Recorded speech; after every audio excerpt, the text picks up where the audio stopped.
कहते हैं कि इंसान डर से भाग सकता है, लेकिन उस सच्चाई से नहीं जो उसकी परछाई बनकर उसके पीछे चलती रहती है। ये कहानी है रामपुर गांव की। एक ऐसा गांव जहां सूरज ढलते ही लोग अपने घरों के दरवाजे बंद कर लेते हैं, जहां रात को कुत्तों का भौंकना भी आम बात नहीं थी, क्योंकि वहां एक ऐसी चीज है जो आवाजों को चुप कर देती है। गांव के बुजुर्ग बताते हैं कि रामपुर गांव के बाहर जो जंगल के पास शमशान घाटी है, उस शमशान घाटी में सालों पहले कुछ ऐसा हुआ था जिसके बाद उस शमशान घाटी के रास्ते से गुजरने वाले कई लोग कभी वापस नहीं लौटे। आज भी रात होने पर उस शमशान घाटी से किसी औरत के रोने की आवाज आती है और हवा में किसी जली हुई लकड़ी की बदबू हवा में फैल जाती है। लोगों का कहना है कि वो कोई इंसान नहीं बल्कि एक परछाई है जो इंसान की शक्ल तो ले लेती है, पर उसके पीछे न कोई कदमों की आवाज होती है, न ही उसकी सांस होती है। रामपुर गांव वाले आज भी उस शमशान घाटी का नाम लेने से भी डरते हैं, क्योंकि जो उस शमशान घाटी का नाम लेता है वो उसके साए में आ जाता है। और हमारी कहानी शुरू होती है उसी रात से, जब तीन दोस्तों ने सारी चेतावनियों को अनदेखा करके उस शमशान घाटी में कदम रख दिया। कहानी शुरू से शुरू करते हैं। रामपुर गांव में एक सावकार भानु प्रसाद रहता था। वो एक लकड़ी बेचने वाला काम करता था। रात को जंगल से लकड़ी काट के बाजार में बेचता था। अबे ओए मुनीम, मन्ने बतायो जंगल से लकड़ी लोड हो गई क्या? अगर हो गई हो तो झटपट ऊन लकड़ी को हमको बाजार बेचने जाना पड़ेगा। गांव के किसी आदमी ने अगर मन्ने जंगल से लकड़ी चुराते हुए देख लिया तो थारा खैर नहीं। नहीं मालिक, अभी तक जंगल से लकड़ी लोड नहीं हुई है। थारा मतलब क्या है मुनीम? ये क्या बोल रहा है तू? अभी तक लकड़ी लोड नहीं हुई मुनीम? तू नींद में है क्या? क्यों ना हुई अब तक लकड़ी लोड? जल्दी जवाब दे। मैंने तुझे बताया था कि कल मन्ने बाजार लकड़ी पहुंचानी है, फिर भी तन्ने मेरी बात समझ नहीं आई क्या? मालिक, कल रात को गांव के लोगा ने वो जंगल में जो शमशान घाटी है उसके पास किसी की फूट फूट कर रोने की आवाज सुनी। तब से सब कह रहे हैं कि उस शमशान घाटी के पास किसी आदमी का भूत घूमता है। ये बात सुनकर सब मजदूर ने काम पे आना बंद कर दिए। इसी कारण आज गाड़ी में लकड़ी लोड नहीं हुई। अरे हट, ये कैसी फालतू की बातें कर रहा है मुनीम तू? हवेली का भूत, ये सब गप्पे हैं। मन्ने इन सब पे जरा भी विश्वास नहीं है। अगर कल तक मारी लकड़ी बाजार में नहीं पहुंची तो मारा बड़ा भारी नुकसान हो जाएगा। मुनीम, अब तू ही कोई तगड़ा सा उपाय निकाल। सावकार की ये कड़क बातें सुनकर मुनीम बाबूलाल सोच में पड़ जाता है। उसको कुछ सूझ नहीं रहा था। तभी मुनीम को एक बात याद आई और वो खुद से ही मन में सोचने लगा। हाँ, गांव में जो तीन तगड़े दोस्त हैं, रमेश, सुरेश और मोहन, ये तीनों ये काम कर सकते हैं। ये डरने वाले नहीं हैं। अबे ओए मुनीम, मन्ने आंखें गड़ाई क्यों देख रहा है? थारे दिमाग में कोई तरकीब आई क्या? अगर आई हो तो जल्दी बता।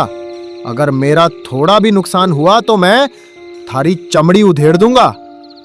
हाँ मालिक, हमारे दिमाग में एक पक्की तरकीब है। जो अपना लकड़ी लोड होने का रोड़ा है वो तुरंत खत्म हो जाएगा। मन्ने जल्दी बता मुनीम, कैसे खत्म होगा ये रोड़ा? मालिक, अपने गांव में जो रमेश, सुरेश और मोहन, जो तीन मजबूत दोस्त हैं, वो ये काम कर सकते हैं। अगर आप कहें तो मैं उनको बुला कर ले आऊं? ठीक है मुनीम, तू जल्दी जा और उन तीनों को इसी वक्त हमारे पास लेकर आ जाओ। तभी मुनीम उन तीनों दोस्तों को बुलाने गांव में जाने लगता है। थोड़ी दूर जाने के बाद एक घर के पास ही अलाव जलाकर तीनों दोस्त बैठे हुए थे। तभी वहां मुनीम बाबूलाल आ जाता है। अरे मुनीम जी, आप इतनी रात को यहाँ, कोई जरूरी काम है क्या? जरूरी नहीं रमेश, बहुत जरूरी काम है तुम तीनों से, और ये काम तुम तीनों ही कर सकते हो। अगर तुम लोगों ने ये काम कर दिया तो आज तुम सब की जेब भर जाएगी। सावकार भानु प्रसाद मुसीबत में है। उनको आज बहुत बड़ा नुकसान होने वाला है। अगर तुम लोगों ने उनको इस मुसीबत से बाहर निकाला तो आप लोगों को बहुत पैसा मिलेगा। तुम तीनों अमीर हो जाओगे। मुसीबत तो ठीक है मुनीम जी, पर हमें लगता है कि काम लकड़ी का ही होगा। और हम सब जानते हैं कि आजकल जंगल में क्या हो रहा है। उस जंगल के शमशान घाटी से किसी के रोने चिल्लाने की आवाज़ें आती हैं। कौन जाएगा उधर? सुरेश, डरपोक मत बन। मुनीम जी, आप साफ साफ बताइए, कितना पैसा मिलेगा और हमें क्या करना होगा? तुम लोगों को जंगल जाके गाड़ी में लकड़ी लोड करनी है। तुम लोग पैसे की फिक्र मत करो। मोहन, ये काम करने पे तुम लोगों को दुगना पैसा मिलेगा, पर काम आज रात ही करना होगा ताकि सुबह लकड़ी की गाड़ी बाजार निकल जाए। लकड़ी काटी हुई रखी है, बस लोड करनी है। और हाँ, काम जंगल के अंदर नहीं बल्कि शमशान घाटी के पास से गुजरने वाले कच्चे रास्ते पर करना है। वहां कोई नहीं आएगा। मुनीम जी, आप क्या पागल हो गए हो क्या? शमशान घाटी के पास, वो भी रात को? उस रास्ते से लोग भी जाने से डरते हैं और आप हमें उस शमशान घाटी के रास्ते से जाने के लिए बोल रहे हो। इसीलिए तो तुम जैसे बहादुरों की जरूरत है। अब जल्दी उठो, सावकार इंतजार कर रहे हैं। मुनीम जी, काम तो कर देंगे हम, लेकिन सबसे पहले मुझको मेरे घर जाके मेरी पत्नी सुरेखा को बताना पड़ेगा कि मैं जंगल जा रहा हूँ। ठीक है मोहन, अभी तुम्हारे घर चलते हैं। हम लोग बाहर खड़े होकर तुम्हारा इंतजार करेंगे। तब तक तुम तुम्हारे पत्नी को पूछ के आ जाना। उसके बाद मुनीम और 3 दोस्त मोहन के घर जाने लगते हैं। तुम लोग यही बाहर मेरा इंतजार करो, मैं जल्दी सुरेखा से जंगल जाने के लिए बोल के आता हूँ। तभी मोहन घर के अंदर आ जाता है। घर में मोहन की पत्नी मोहन का इंतजार करते हुए खिड़की के पास बैठी थी। मोहन, तुमको कितनी बार कहा है कि रात होने पर घर के बाहर मत घुमा करो। तुमको पता नहीं क्या कुछ दिन से उस जंगल के शमशान घाटी से अजीबोगरीब आवाजें आती है, लेकिन तुम मेरी बात नहीं मानते। अरे वो सुरेखा, तुम भी ना जे गांव के लोगों की कही सुनाई बातों पे विश्वास कर लेती हो। ऐसा कुछ नहीं होता, ये सब फालतू की बातें हैं। और हाँ, एक बात और, मैं जंगल जा रहा हूँ। सावकार की लकड़ियाँ गाड़ी में लोड करनी है, तो तुम खाना खा लेना। ये क्या कह रहे हो मोहन? मुझे जिस बात का डर था वही बात तुम कह रहे हो? नहीं मोहन, उस जंगल में तुम इस वक्त इतनी रात को और उस जंगल के शमशान घाटी के रास्ते से नहीं। मोहन, आज तुम मेरी बात मान लो, तुम उस जंगल में मत जाओ, तुम्हें मेरी कसम। क्या सुरेखा, तुम भी हर बात पे तुम मुझे अपनी कसम दे के रोक देती हो? ठीक है बाबा, लकड़ी लोड करने जंगल नहीं जाऊंगा। अब तो खुश होना तुम। नहीं, मुझे पता है कि तुम उस जंगल में जाओगे। पहले मेरे से एक वादा करो कि तुम उस शमशान घाटी के जंगल में लकड़ी लोड करने नहीं जाओगे। हाँ सुरेखा, मैं तुमसे वादा करता हूँ कि मैं उस जंगल में लकड़ी लोड करने नहीं जाऊंगा। बस अब तो तुम मेरे पे विश्वास करोगी। अब मुझे जो हमारे घर के बाहर मुनीम और मेरे 2 दोस्त खड़े हैं उनको बता के आता हूँ कि मैं जंगल नहीं आ रहा हूँ। इतना बोल के मोहन घर के बाहर चला जाता है। बाहर जाते ही मुनीम मोहन से कहता है, अरे क्या हुआ मोहन, तुम्हारे पत्नी ने तुम्हें जंगल जाने के लिए रोका तो नहीं ना? नहीं मुनीम जी, सुरेखा ने मुझे लकड़ी लोड करने जंगल जाने के लिए नहीं रोका। अब चलो जल्दी सावकार के पास जाते हैं। उसके बाद तीनों दोस्त मुनीम के साथ सावकार भानु प्रसाद के पास जाने लगते हैं। मुनीम, रमेश, सुरेश और मोहन को लेकर सावकार के पास आ जाता है। सावकार उन्हें देखते ही रौब झाड़ता है। आ गए तुम तीनों। मुनीम ने मन ने बताया है कि तुम लोग काम के तगड़े आदमी हो।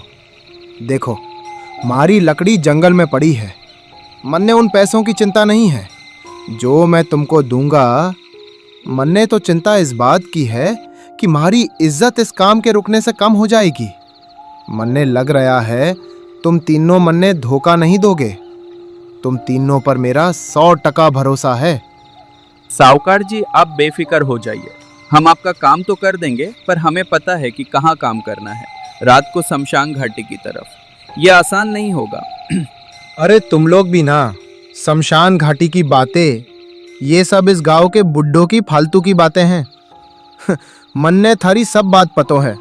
तुम सब जवान हो, डरते क्यों हो? तुम लोग रस्सी ले जाओ, जंगल की कच्ची पगडंडी से जाना। शमशान घाटी की पक्की सीमा के बाहर ही गाड़ी में लकड़ी लोड करनी है। वहां कोई भूत भूत नहीं आता। जल्दी जाओ और लकड़ी लोड करके सुबह तक हमारे गोडाउन पे पहुंचा दो। मालिक, पर हम दो लोग, मतलब मैं और रमेश, हम बहुत डरते हैं। अगर हम लोगों को कुछ हुआ तो। चुप कर सुरेश, कुछ नहीं होगा हम लोगों को। सावकार जी, आप फिक्र मत कीजिए, हम सुबह तक लकड़ी पहुंचा देंगे। मोहन, तू पैसों की चिंता मत कर। काम पूरा हुआ तो थारे को दुगने पैसे मिलेंगे। मन्ने थारे पे पूरा विश्वास है। अब जल्दी जाओ और यो काम झटपट करके आवो। मन्ने कल सुबह कोई रोड़ा नहीं चाहिए। तभी तीनों दोस्त डर और लालच के बीच फंसकर अपने हाथ मोटी रस्सी लेकर अपनी अपनी पत्नियों को समझाकर वे रात के घने अंधेरे में शमशान घाटी के रास्ते की ओर निकल पड़ते हैं। रात के लगभग 10 बज रहे थे। तीनों दोस्त कच्चे रास्ते पर चल रहे थे। अरे यार रमेश, मुझे यहीं से घर वापस जाना है। मुझे ये रास्ता और यहाँ की हवा अच्छी नहीं लग रही। इतनी बदबू और ये कैसा सन्नाटा है। शांत हो जाओ सुरेश, हमें बस जल्दी से शमशान घाटी का हिस्सा पार करके आगे जंगल में पहुंचना है। अपने ऊपर डर को हावी मत होने दे। हाँ सुरेश, हमें यहाँ रुकना नहीं है। लकड़ी का ढेर बस शमशान की पक्की सीमा पार करते ही मिल जाएगा। हम शमशान घाटी के सीमा के अंदर नहीं जाएंगे। जैसे ही वे शमशान घाटी के ज्यादा करीब पहुंचे, वातावरण में अचानक बदलाव आने लगा। ठंड अचानक बढ़ने लगी। तभी उन्हें पहली डरावनी आहट सुनाई दी। अचानक उनके सिर के ठीक ऊपर से बिना हवा के चमगादड़ों के जैसे तेज फड़फड़ाहट जैसी आवाज गुजरी, लेकिन वहां कोई भी नहीं था। तीनों घबराकर आगे बढ़ने लगते हैं और आखिरकार शमशान घाटी की सीमा को पार करते ही उन्हें जंगल के अंदर एक जगह लकड़ियों का ढेर दिखाई दिया। अब वे शमशान घाटी से कुछ दूर जंगल के अंदर आ गए थे, जहां उन्हें काम करना था। तीनों लकड़ी लोड करने के लिए रुकते हैं। तभी उन्हें उनके पीछे से भयानक आवाज सुनाई देती है। ये आवाज रोने या चीखने की नहीं थी, बल्कि शमशान घाटी की तरफ से सूखी हड्डियों के आपस में टकराने जैसी थी। एक धीमी कर्कश खड़खड़ की आवाज शमशान घाटी की तरफ से आती हुई उन्हें महसूस होती है। ये आवाज धीरे धीरे उनके पास आने लगती है। अरे ये कैसी आवाज है? जैसे कोई चीज हिल रही हो। कोई नहीं होगा, तुम लोग सिर्फ काम पर ध्यान दो। तभी शमशान घाटी की सीमा से मिट्टी के 3 घड़ों के लुढ़कने की आवाज आती है। घड़े लुढ़कते हुए सीमा के ठीक बाहर, जहां वे खड़े थे, आकर रुक जाते हैं। रमेश, ये किसी जानवर की आवाज नहीं है। ये तो उस शमशान घाटी में जो चिता जल रही थी, ये उस चिता के मिट्टी के घड़े की आवाज है। ये हमें बुला रहे हैं। हमें जल्दी यहाँ से वापस जाना चाहिए। चुप कर सुरेश, हमें यहीं रुकना होगा, काम पूरा करना होगा। अगर हमने ये सभी लकड़ी गाड़ी में लोड नहीं की तो साहूकार हमें छोड़ेगा नहीं। वे जानते हैं कि वे जितना डरेंगे, शमशान घाटी का साया उतना ही मजबूत होता जाएगा। उतने में ही उनको शमशान घाटी से भयानक भयानक जोर से चिल्लाते हुए आवाजें आनी शुरू हो गईं। ऐसा लगता था कि उनको कोई बुला रहा हो। अरे यार, तुम लोग उधर मत देखो। रमेश, वो कोई भूखी चीज होगी जो चिल्ला रही है। उसे बस एक लकड़ी दे देते हैं, इंसानियत के नाते। नहीं मोहन, तुम पागल हो गए हो। ये शमशान घाटी का माया जाल है जो हमें अपने ओर बुला रहा है। मुनीम ने हमें कहा था कि सीमा पार नहीं करनी। ये आवाज हमें अपनी ओर खींच रही है। लेकिन मोहन लालच और दया के मिश्रण में दोनों को अनदेखा करके लकड़ी लेकर शमशान घाटी की तरफ जाने लगता है। उसे ये लग रहा था कि वहां कोई भूखा जानवर दर्द से चिल्ला रहा हो। जैसे ही मोहन ने सीमा पार की, गुर्राहट की आवाज अचानक भयानक, कर्कश और जोरदार हंसी में बदल गई। एक भयानक हंसी की आवाज पूरे शमशान घाटी में गूंज रही थी। ये हंसी विजय की थी, जो कुछ दिन पहले इसी शमशान घाटी के रास्ते से आ रहा था और वो इसी शमशान घाटी का होके रह गया। अचानक मोहन के पीछे की हवा घनी हो जाती है और एक काली लंबी परछाई तेजी से मोहन को पकड़ लेती है। मोहन चिल्लाने लगा, रमेश को और सुरेश को आवाज देने लगा। बचाव रमेश, बचाव सुरेश, किसी ने मुझे पकड़ लिया है, जल्दी मुझे इससे छुड़ाओ। शमशान घाटी की तरफ से मोहन की चिल्लाने की आवाजें सुनकर दोनों डर जाते हैं। भागो सुरेश, हम मोहन को नहीं बचा सकते। हमने इतना समझाया उसे, फिर भी मोहन उस शमशान घाटी के सीमा की तरफ गया। उसने शमशान घाटी की सीमा पार कर दी। वह अब शमशान घाटी का हिस्सा बन गया है। रमेश और सुरेश जान बचाकर वहां से भाग निकलते हैं। अगली सुबह गांव में हड़कंप मच जाता है। मुनीम और सावकार इस घटना के डर से मुखिया हरिराम के पास जाते हैं। सावकार भानु प्रसाद, तुम गैर कानूनी ढंग से जंगल से आधी रात को लकड़ी चुराते हो और तुमने इन 3 लड़कों को इतनी रात को उस जंगल की शमशान घाटी के रास्ते से भेजा। हाँ, अब तुम्हारा लालच एक और जिंदगी ले गया। मुखिया जी, लेकिन हमें नहीं पता था कि मोहन ने उस शमशान घाटी की सीमा पार कर दी है। अगर मोहन शमशान घाटी की सीमा पार नहीं करता तो मोहन आज जिंदा होता।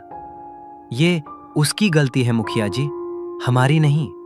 उस दिन के बाद रामपुर गांव सन्नाटे की छांव में जी रहा था। तब से गांव में रात को सन्नाटा बना रहता था। उसके बाद कोई भी गांव का इंसान उस शमशान घाटी के रास्ते से नहीं जाता और गांव के लोगों ने उस लालची सावकार और मुनीम को रामपुर गांव से धक्के मार के गांव के बाहर निकाल दिया। लेकिन आज भी अमावस की रात को शमशान घाटी के पास सूखी हड्डियों के आपस में टकराने जैसी आवाज आती है, जैसे शमशान घाटी से कोई बुला रहा हो। दोस्तों, कैसी लगी आपको ये कहानी? अगर अच्छी लगी हो तो इस चैनल को सब्सक्राइब और इस वीडियो को लाइक कर देना, ताकि ऐसी ही भूतिया हॉरर हिंदी कहानी मैं आपके लिए लाता रहूंगा। थैंक यू सो मच दोस्तों, watching for my video for भूतिया टून वाला।